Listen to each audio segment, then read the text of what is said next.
Welcome back to Boys and Ghouls Film Review, folks. I'm your host, Sarah Stephenson. This is my co-host, Mike Stephenson. Hi, guys. And tonight we will be reviewing the Dinosaur Project. It's a found footage movie done in 2012. It's a British science fiction thriller drama adventure film. They covered all bases with this one, didn't they? True. Now, by the way, if you hear a bit of a noise in the background, there's a helicopter buzzing around our neighbourhood at the moment. I'm not going to filter it out. Just deal with it, okay? Right. Now, produced by... Now, I've got a bit of extra information here. It's produced by Nick Hill. The production companies were Moonlighting Films, Kent Films, Love Film, Anton Capital Entertainment, and Dinosaur Productions. I'd say Dinosaur Productions was a purpose-made production company for this film, I would say. Now, here's a bit I like. Directed by Sid Bennett. Written by Sid Bennett and Jay Basso. Yeah, he actually did a documentary about dinosaurs, as I recall. Well, there you go. Just probably after this one, maybe. I'm not sure. And story was by Sid Bennett and Tom Pridham. Now, Tom Pridham was the cinematographer on this project as well. So everyone kept up. Everybody involved with it got their hands on the project, which is good. I like it when people do multiple roles. So I'm really impressed. Now, I won't go into too much. The visual effects I'll normally talk about later, but I'll do it now because they're just in front of me. The special effects were provided by Jellyfish Pictures. And it was filmed in South Africa. So it was a location shoot. So it wasn't made to look like South Africa. It was done in South Africa, which is, I like it when they actually get out and about and make it where it's supposed to be. Like a lot of American movies say, we're in so-and-so or other, but it's actually in America. Or in Canada. Or something, rather than they try to say it's in Europe or somewhere else, you know. Anyway, the film was rated PG-13. I gather that's parents' guidance recommended 13 upwards, that sort of stuff, which means to say it's not quite an adult movie, it's not quite a kiddies movie, it's sort of sitting on the fence in the middle.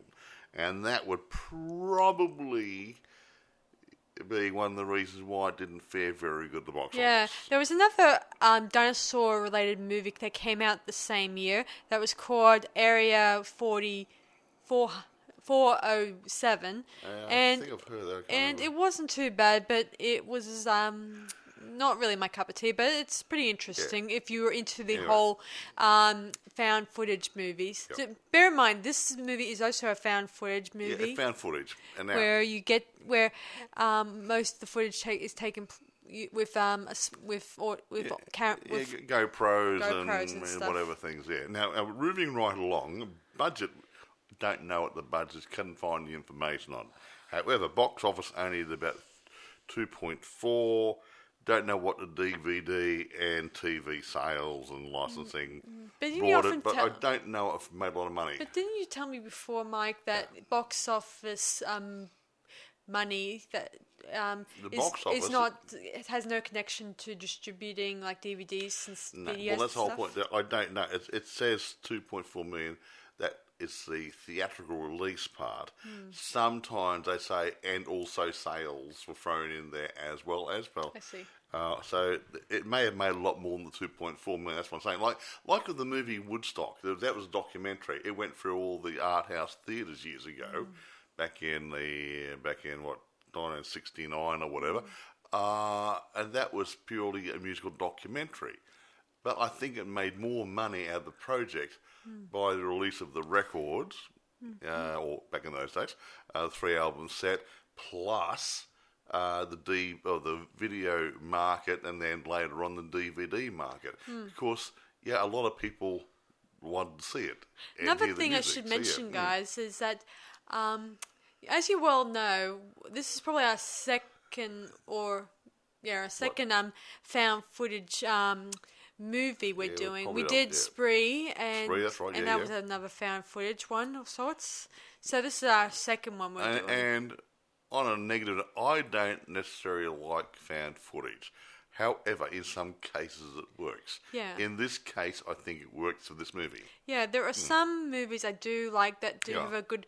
I like the found footage angle on it because it's suspenseful and it makes it real, feel real. More, and like it's really taking place with an actual person from their perspective. I think the main one which triggered the found footage off was the Blair Witch Project. I think that was one of the first. Yeah, that was probably the first ever and everyone ones. says, "Oh, we can do that."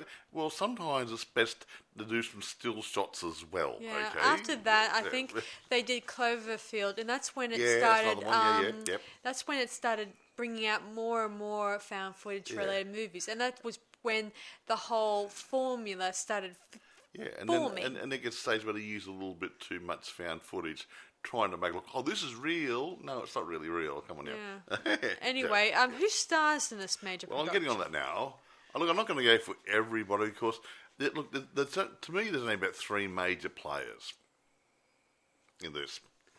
You got Richard Delane plays Jonathan Marchant. He's a group leader who's a dinosaur guy. What do you call him? A dinosaur guy. He reminds me a little bit of Sam Neill's character from Jurassic Park. Yeah. The dress side. Yeah, but he's in this Dinosaur Project going to look for a dinosaur, a living one, possibly which might be hidden in the jungles. Like the Loch Ness Monster type. Yeah, the modern day one. Now, Peter Brook plays his offsider, Charlie Rutherford. Like I said, he's the assistant, PA, something or other. I'm not quite sure what he is. Matthew Caine plays Jonathan's son, Luke, who's not supposed to be on the project. No. But in the main, I think the film really centres around Luke. It centres around Luke more because... So he should be the main star. Yeah. I guess his name should be at the tippy top. However, I'm just going to say that he's main one as far as I'm concerned. And that brings me back to the PG-13 and the reason why it didn't make big dollars. It's sitting on the fence. It's not quite a kiddies movie, and it's not quite action enough for the adults. So there's not enough gore in it. And there's not enough gore, and the action's a little bit basic and stuff. Although there was plenty of gore, plenty of deaths, there kills, are a few deaths all in that it. stuff. But I think that's what they should have committed to, either making a kid movie or an adult movie. Not have it in the middle there. That's where you lose. I think you lose momentum when it goes to the theatre. Maybe Sid wanted to make it an adventure movie. Yeah, but you're missing a point. Focus it on kids or adults. Good point. Indiana Jones is a good all-rounder. There's not too many nasty things going on in there. But this one's in the quasi area. Kids under 13 shouldn't really see it. You got that grey area. So, you got to commit one way or the other. Yeah. Anyway, having said that, do you want to take over telling the story and I can pick up later on? Okay, so it begins with, it takes place much later on it flashes forward where a bunch of men find a backpack full of tapes from a group of explorers that probably never been seen again. Obviously takes found footage. Then we flash back to, say, a couple weeks ago, where it started. The explorers, Jonathan, is organising his group to go and find the lost dinosaur that's living somewhere in Africa. A dark part to Africa. I mean, dark, mysterious one. A remote area which hasn't been explored or touched by too much humanity. Yeah, just like something like from Tarzan, where in Tarzan movies that he's always living in that unknown area, and people are trying to figure out what else is out there, stuff like that. Yeah, that's it. Just like the King Kong in the movie. Oh yeah, King Kong, good prime example. They go to this remote island which hasn't been visited by white guys and stuff, not white guys, Western civilization or anything, and the natives there are living in the past, the same way they've been for several hundred years or 1,000 years or whatever. So this area is untouched. So moving on. So Jonathan has to go in search of this dinosaur that's sort of a little bit like the Loch Ness Monster type monster. A bit like a plesiosaur or something like that. There is a bit of footage where a bunch of fishermen catch a bit of fish and they see it firsthand, diving in and out of the water a little bit, and you only get to see a bit of a slight of his back a little bit, but you don't see anything else. Yeah. So it's left up to these guys to work out. There's a dinosaur up in Africa. We must go find it. So that's Indiana Jones, isn't it? So he organises his team, and of course it's Charlie, who's a bit of a PA. He says he's supposed to be his assistant, but he's really hanging out to make some money or get some notoriety of his own. Yeah, he has a very big agenda, if you will. Or hidden agenda. A hidden agenda in this movie.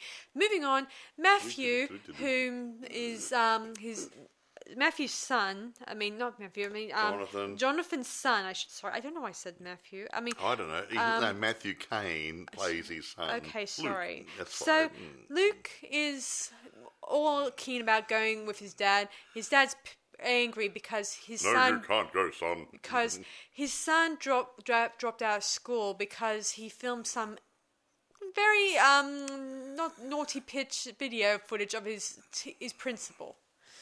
What was he doing? Oh, dressed in drag, was he something? Or... Yeah. Okay. Got him and put it online for all to see. As one would if you're a kid.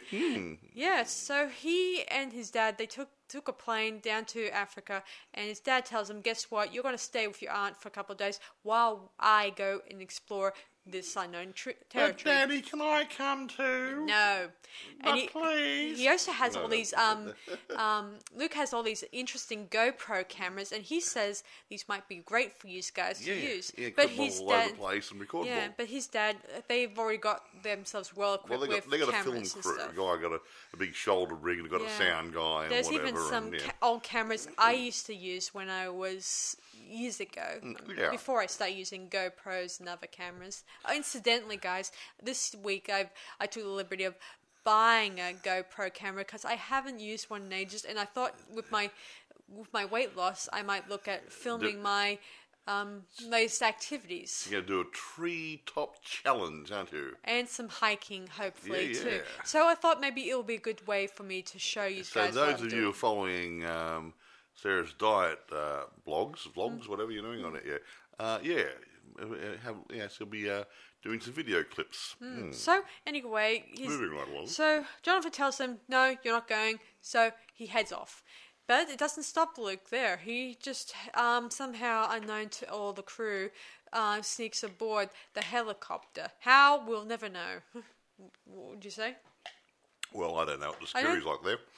It was very busy. I used to be a security guard at the airport, and I didn't think it was that easy to get on an airplane, honestly. But then again, Luke he did a lot of illegal activities at school, so who knows, maybe he may have done the same. However, he got onto the...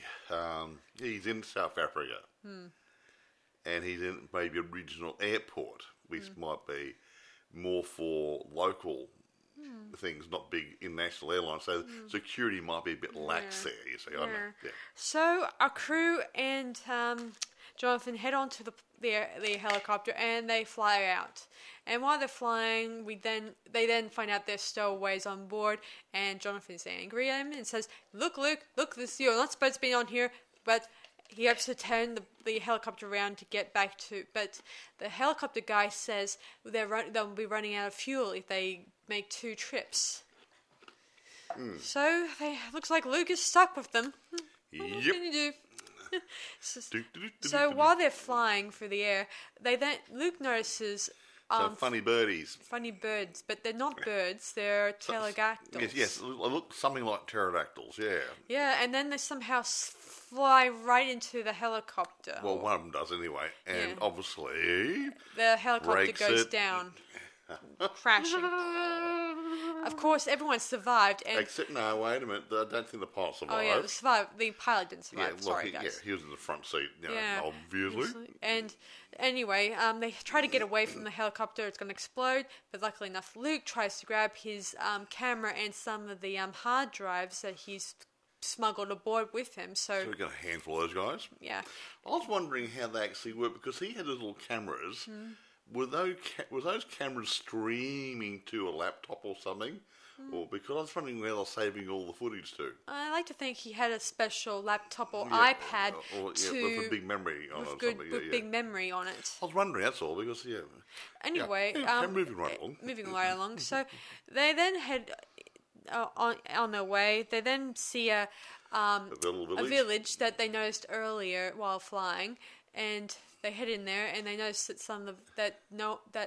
there were some dead bodies. And the place being trashed by something or someone. They don't know who. Yeah. I think it was a dead body in one of the huts, but they decided to take refuge in one of the other empty ones, didn't they? Yeah. Luke, being the smart one, uses one of his GoPro cameras to put out as a bit of a security camera outside. It's like a CCTV, so they can see what's going on outside. Yeah. So he must have had it connected to a laptop or an iPad, because he had a picture on the inside of the hut. That's right. Aha. See, I do notice these things occasionally. Yeah. So later that night, as they're sleeping, they hear a rat tatting outside, and then they look at the little iPad that with the GoPro camera on it, and they see the green footage of a bunch of little dinosaur creatures. Yeah, and I'm not going to try some sort of, I think they call it pterosaur. Yeah, little small things. They're creepy looking things. But look like a flying lizard, don't they? Or something? Yeah, they do. Anyway, our heroes try to get away. They notice some little canoes, not too far from the near the campsite. So they took them, except for Liz, who was one of the members of the crew. She got killed. She was a medical person. A doctor or a first aid person or whatever. Or nurse or whatever. A medic. Yeah. Soon enough, they're heading on their way. Of course, Luke feels bad that Liz is dead. He kind of had a crush on her. Cute looking blonde. I had a crush on her too. Yeah. So they So they head down the river, and they then eventually get attacked by another creature in the water, and which forces them onto an island. That could have been the plesiosaur type guy, wasn't it? Possibly. Yeah. Yeah. So they're trapped on an island, and later that night, while they're settling in for the night, we then encounter another dinosaur, a little what is it called? Okay. I'm not really good at Latin. Okay. They find these Afrovenator. A little guy, really cute. His mum and dad's big. Yeah, but he's a cute little one. Yeah, so he's a very adorable. And he's playing with his mates. There's 3 little dinosaurs. Yeah, and Luke, using a bit of M&Ms looks like M&Ms nuts, or Skittles he or then something rather. Or gives them some of those to their little dinosaur. He's introducing junk food to a dinosaur. That's not very good. And like a tame dog or something, the little dinosaur started rubbing and Luke stroked its head. And this one, the kiddies are like this bit because the boy befriends a little dinosaur. Yeah. And of course, the little dinosaur spits saliva on him. And there's a reason that it's sort of like, you know how cats go along and rub against your leg or something, or some furniture. It's marking its territory, and when it does it to a human, it's saying, "You're my property. You're my friend." It's actually got a scent gland on their cheeks, and they're rubbing their scent on you, saying, "You're my friend. Yeah. You're my safe person." Yeah. The next morning, Luke watches them playing, and he then names the little dinosaur he befriended Crypto, I think. Crypto. It's short for some other word. I think it was part of the Crypto something society group. No. It had something to do with the real name of the dinosaur they're looking for, which was... Oh, Lord, how am I going to say that? It's kind of... It searches for a cryptid, the so-called Michael Membere, which is also believed to be a plesiosaur called Elasmosaurus. Yeah, so I'm not very good at that. So he's named the little dinosaur Crypto, and why not? while Works during for me. him and Luke, him and Charlie and another cameraman, they slowly attach a little GoPro camera onto his neck or something? His neck. Yeah. And, of course, he was a little bit shaken up because he's not used to having a... He got a gift from somebody. It wasn't even his birthday. Yeah, and this kind of impresses everyone. Of course... his dad was a bit... he was a bit surprised that his son did that. And he said, he's looking at the footage. Yeah, and we watch Crypto swimming through... the river, and we watch his friends swimming, and we watch him jumping out of the river, And he goes to, so there's a bit of a cave entrance or something rather. A special cave. And then blacks out because he can't get a signal. Yeah, and then he soon enough knocks off the camera when he gets to his home. He drops off his bedroom. Yeah, and soon enough we see him being approached by either mum or dad. Yeah, you see big foot. Yeah. And Charlie is impressed by Luke's and thinks this is great. There's more dinosaurs, not just the parasaur they're looking for. There's other big groovy dinosaurs to look at.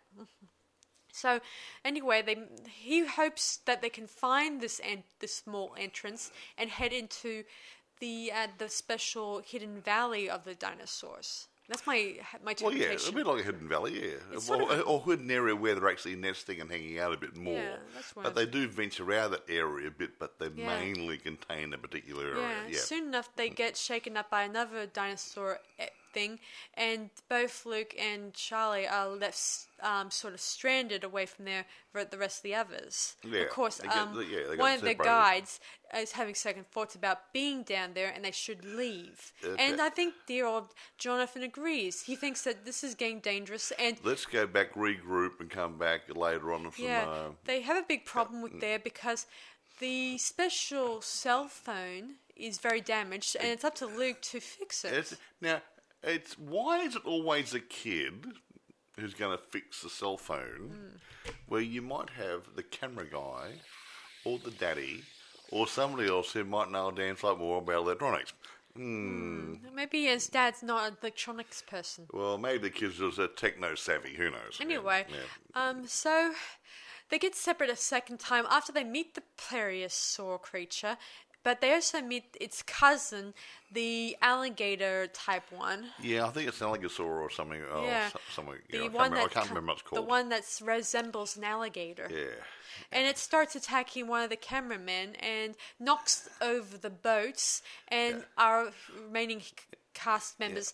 characters try swimming for it. They lose the sound guy then because they had the other guy who was a camera guy end up carrying the audio boom and the camera. I think it was I think he was both the boom recordist and the camera. He had a camera. I think they had an audio guy there. Yeah, I think he did. Who had a pole because there was an extra person there called Dave who disappeared really quickly. So I think it could have been the other guy who might have been doing the audio, holding his pole and everything. Yes. But so he disappeared there, I think. So anyway, moving on. Don't say his name anywhere else in the words here. Yeah. So anyway, they're all separated. Charlie's with Luke, and Luke is continues struggling with getting the camera to work. I mean, the phone work. The telephone, yeah. And when he finally does fix it up, we then find out truly why Charlie's real colours. He steals a phone. He steals the phone and knocks dear old Luke down the secret hole, the gateway. What they call a gateway, which is a gateway to where the dinosaurs hang out. What the people in Africa described is a bit of a gateway. An access point to the dinosaur how area. Yeah. Everyone who went down there never returned. Sort of one of those urban legends or something. Or not urban legends, just legends. Well, legend. Oh, yeah. Went in, didn't come out. Yeah, so anyway, Luke, he kind of, when he gets out the other end, he's all alone and he's trying to figure out where he should go next. And eventually he runs into Crypto, our little dinosaur friend, and he tries to guide him. Soon enough, those weird little other mini little dinosaurs, the ones we saw at the beginning. Well, Crypto and his mates. Yeah. Well, not the Crypto's little mates. I mean, the other ones. Oh, the ones that attack. little bat ones, the little flying reptiles. Yeah. They start chasing Luke. And that's right, then our cameraman he starts spitting him off of the boomstick. Jonathan appear. Their guide just naturally left because she didn't think that she... Yamara, wasn't it? Something... Yamara, yes. She was a local guide. And she says, I'm leaving. This might bring back some help. Hopefully, maybe. I don't even know if she got attacked or... Well, you don't know. She disappeared from the scene. Because the boats were naturally damaged and there's no way off the islands or off... Well, just go down river. It's an island river. A river around an island sort of thing, True. So, anyway, eventually Jonathan meets up with Luke and Luke tells him the sad, soppy story that Charlie is insane and how he attacked Luke. And now that the cell phone's in his hands, and therefore he wants to claim... Actually, that's one funny thing that really gets me on this. What's this? What's that? I used to, and I still do, have trouble getting signal from my cell phone in different areas. They're in the middle of the flaming jungle, and they can get reception? Hello? It's a satellite phone. That's allowed to... It wasn't a satellite. You have to have it connected to a satellite thingy to make it work, not just bung it in your hand and turn it on home to get a signal. There you go. Anyway, move on. So, anyway, our other cameraman, he gets attacked by these little creatures and killed off screen. We don't even know what happens to him. Because that's the last time we see him, because the camera clocks out. No, it doesn't appear later on. No, he disappears. He disappears altogether. We believe he gets killed, but we don't know. Yes, right, Yeah. Anyway, it's up to Luke and his dad to find the phone. And hopefully... So there's only 3 left. It's Charlie, who's hanging around the bushes somewhere. Yeah, and who wants to claim this whole thing as his own idea. So he makes all the money and write books and do television appearances and have all the money in glory. See, Jonathan, the guy in this movie, he's the one who always...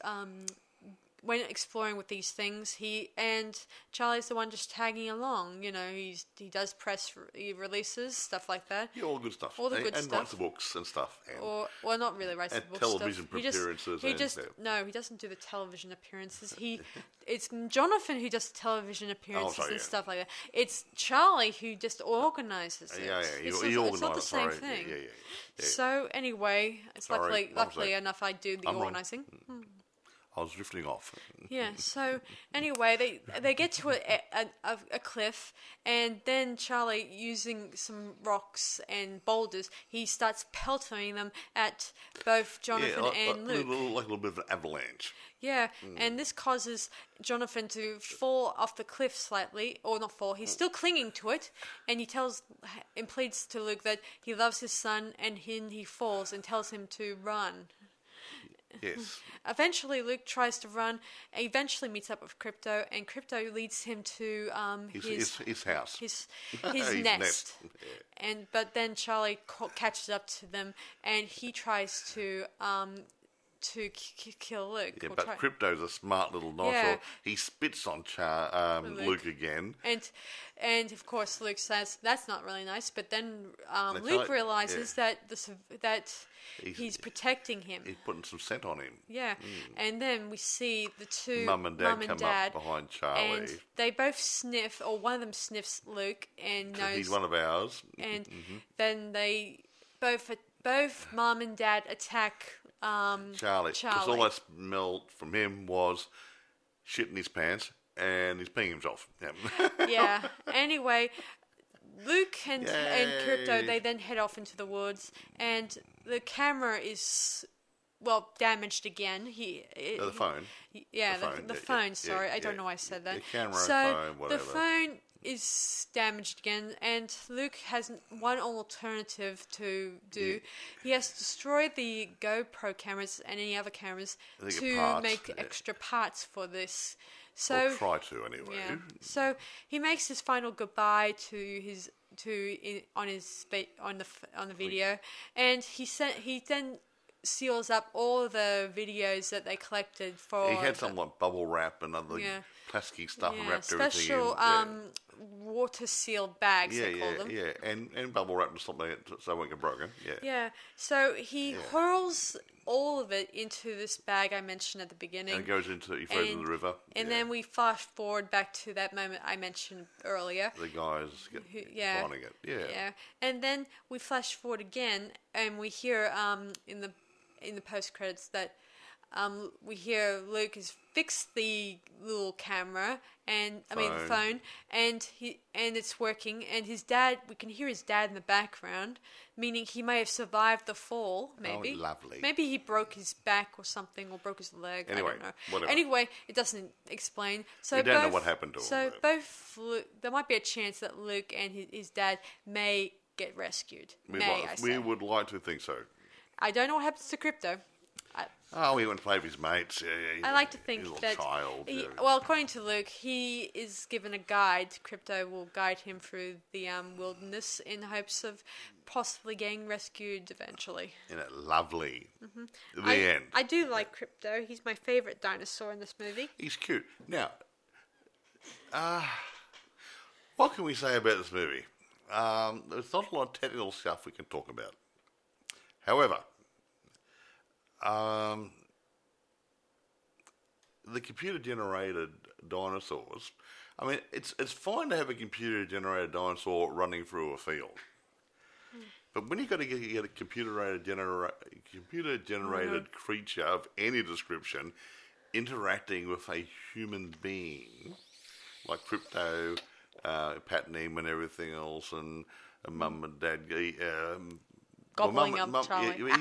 That could have been easily done, but when you've got to interact with them and those little bat-like creatures and stuff where he's kicking them away and whatever. I see your point. That's really, really good work.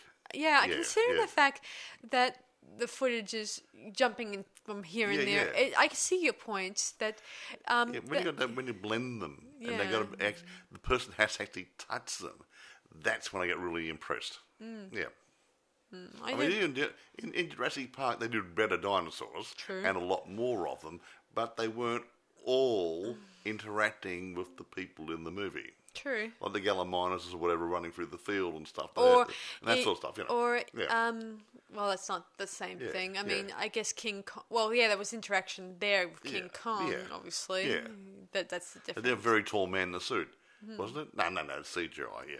It's amazing how far we've come. Well, that new King Kong one we did, Jeff Bridges or whatever, or Jack Black or whatever we did. Jack Black. That was a guy with all these little sensors over his body, and I think it's called motion capture, is it? Yeah. Yeah. So that sort of thing's really good. But when you get something like a dinosaur. It's not shaped like anybody. It's not shaped like a dog. It's not shaped like a cat. It's not shaped like a horse. And to make it look so real and interactive, it's great. And that's what saves this movie. Yeah. Anyway, I did like the movie, and I thought some scenes were pretty cool, especially the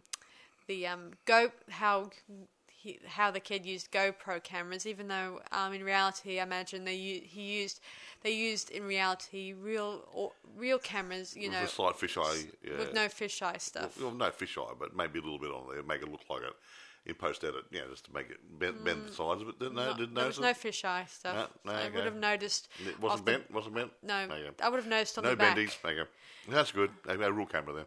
Yeah, they probably used real, not being insulting to cameramen. I mean, cameras in general, but it probably was one of those professional type cameras. Possibly capture a good image. Now, getting on to critical reception, it was mixed. Most of them said either it was fair to middling and say, it's not bad, it's not a bad watch, yada. Some of the guys actually said they thought it was rather good, and one or two people said it's a load of crap. So it's mixed reviews, but I will read a couple of things just to give an idea. Where is it? Financial Times gave it 4 out of 5 stars. It's about 80%, okay? and they said it called it rip-roaring fun. Feature debutante Sid Bennett's motion capture movie also does a motion capture, whatever. You will jump, gasp, grimace, just like the characters. The creatures are often very creepy. The Cloverfield-style dependency on found footage means everyone on screen must have a camera, but even that is carried off with a dash of nonchalance. What's it mean? No, casualness. It's great. It's there. Who cares? It's great. So that's a really positive review. Other guy said there are enough sharp claws to overcome the flaws and ensure this is never a dino bore. A what? There's enough stuff in it to make sure it's not a dinosaur playing with. So the guy says it's good. The Guardian says the CGI monsters are surprisingly convincing, and children, like I said before, will identify with the intrepid 15-year-old lad who stows away on his dad's helicopter and turns up fronts by using his computer wizardry. That's what I reckon it should have been aimed more at kids because it was centered around a kid. Yeah, anyway, it was centered around a kid. What else? Anyway, definitely go see this film. If not for the primarily for the computer-generated stuff. It's no Jurassic Park, but they did create some pretty cool-looking prehistoric monsters. So CGI in this movie is exceptionally good. Again, it's a basic script. It's reasonably good acting. It's filmed on location in Africa. It's worth a look. If you like adventure and stuff, not too much brain food, it's just a good watch. For the CGI alone, I like it. It's groovy. Well, it's one guy here. This is what I mean. There's a couple of stupid people. Morons. I won't say who did this one. The script stinks like a dino poo. Wait a minute. But for all the silliness, you may find yourself entertained. He's just saying it's a crappy movie, but it might be entertaining. Make your mind up. What? Is it so bad it's good? Whatever? I don't know. Despite the plus points, though, it's still a creepy, it's still a cheesy, childish adventure which tries very hard not to be the TV movie it actually is. Now, this wasn't a TV movie, so they're implying it's like a TV movie and it should have been not released theatrically. I gather that's what they're trying to say. I mean, well, horses for courses, yeah. Blah, blah, blah. Now, on the international cinemas release scene, it's different. Debuting in Southeast Asia, the movie was a commercial hit. Entering the Malaysian box office charts in second position behind The Expendables 2, which is an action-adventure movie, for those who don't know it. And on the release in Thailand, the Dinosaur Project attained third spot. So it depends on the market you're aiming for, but I still reckon it's a kiddie movie. It's a bit like Disney used to do the family movies. It's in the middle there, but he still needed to commit to either kiddies to make it more family-orientated. At least it's better than watching in the woods. Yeah, whatever. Or make it a serious movie with a bit more action in it. Like, there's a kid-style way in one of the Jurassic Park movies, Jeff Goldblum's son. Yeah. They still made that a damn fine movie with dinosaurs biting people's heads off and killing them and squashing them and having a great time killing people, even though there was a kid in it. So why couldn't you just up the action a little bit? Or make it more kid-orientated and just work your target market a tad better? You probably would have made more money.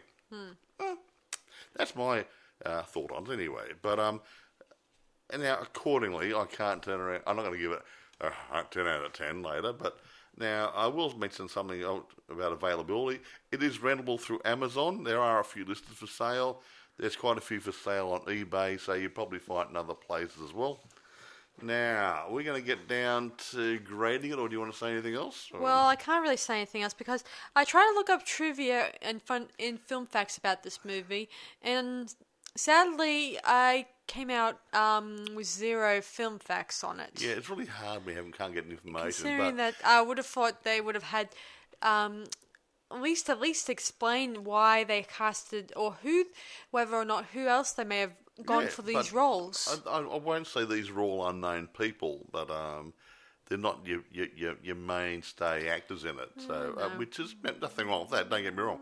Some of the independent movies got some people never heard of, and they've got damn fine movies. You know. Yeah, just that most of these movies I reviewed, they would often give you at least give you an idea of who else auditioned for these roles. Yeah. Was there difficulties with Did Sam Neill apply for the role of the head guy? You know, whatever. Like, was there creative differences between the director and the director? Were any dinosaurs hurt during the making of the movie? Or was there an alternate ending to this movie? Exactly. Something like that. Usually, they come up with almost a lot of information like that. But production notes we got shot in South Africa. That's all we got. So, this seems like that's all that information I can scrounge at the moment. It does make it hard sometimes, but it's still a good watch. It's not the best. Again, I don't like fan footage, but it works for this movie. It's a lot better than that one I mentioned about Area 407 one or whatever. Yeah, it's sort of like that's sort of like it's about a government that's housing a bunch of dinosaurs in this remote area, and a bunch of people from an airplane crash end up in their site, and they get slowly either eaten or mauled by dinosaurs. There was another one, I think Raptor Ranch or something or other I heard about that one.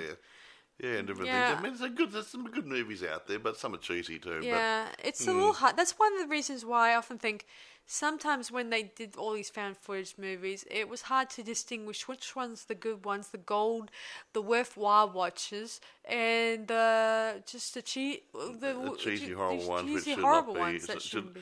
Actually, one of the critics said this is the found footage movie where the found footage should have been left unfound. Oh, brother.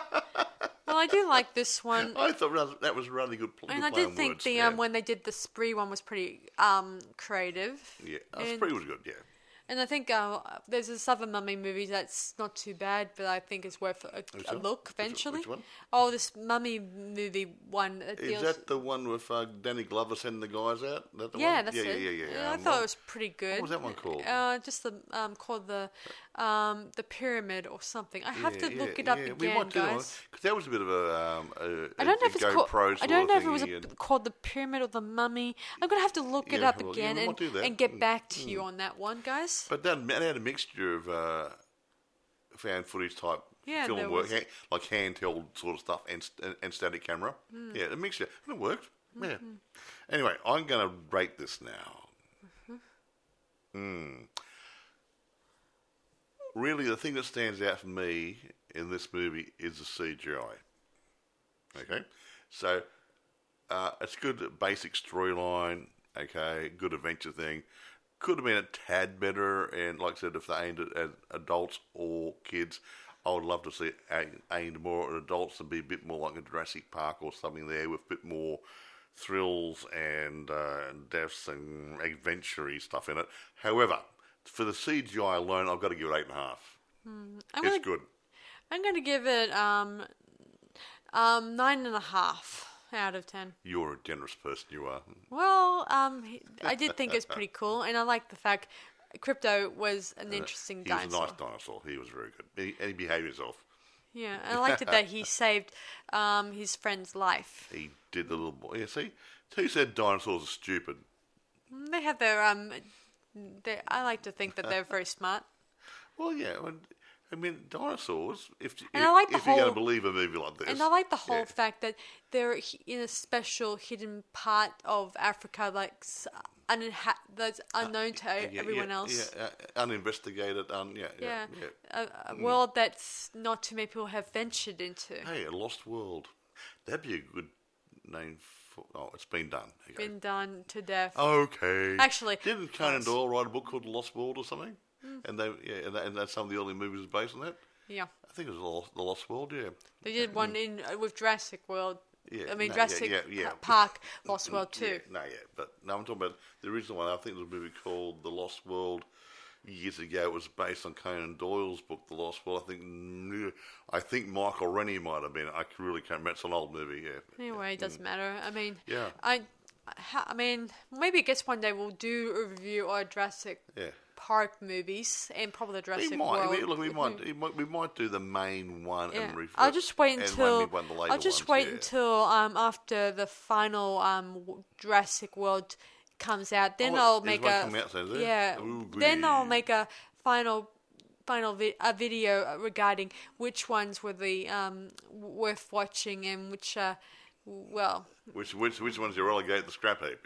Well, I'm not going to say that. No. I was only joking.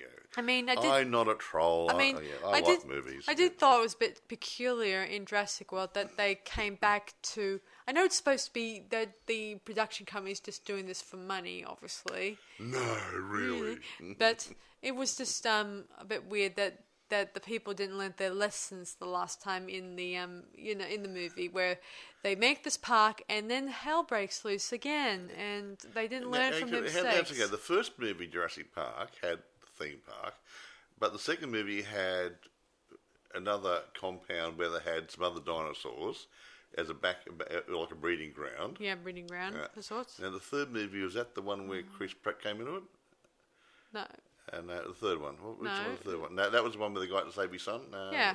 So the next one there was the one where they had the. It's called Jurassic World. It's sort of like a theme park. A new, I guess what's the word to describe Jurassic World? I think it would be like a new version of Jurassic Park. But it's more like a theme park. I know that. I'm referring to the movies, Mike. I'm referring to the fact that Jurassic World is a separate film franchise to Jurassic Park. Oh, so sorry. The fact, even though it still has the original characters popping in here and there, and it's referenced here and there because we saw it in the first one. We saw the old park that was probably abandoned and forgotten, and the boys in that movie kind of hitched a ride in one of the old Jurassic Park vehicles. In the second movie, we find out about the John Hammond and his partnership with another guy who started the first park, obviously, the Jurassic Park. And let me see, what was else? And the fact that his partner turned out he went cloning to another level by making his dead daughter come back to life as his granddaughter. Right. Yeah, that's right. Yeah. That was getting a bit creepy. Yeah. I gotta admit though, I did like in the second Jurassic World that it was interesting that the bad guys were going to sell off these dinosaurs as war weapons. Exactly. Anyway, I do wonder what the next one's going to be about. I just hope it's got a good explanation. I hope they haven't run short on ideas, because I hate it when they get a good movie franchise and they get to the end of it and say, what do we do now? I don't know. What do you want to do? I don't know. What do you want to do? And end up making a lame movie. Yeah. I mean, when it comes to two brains working on a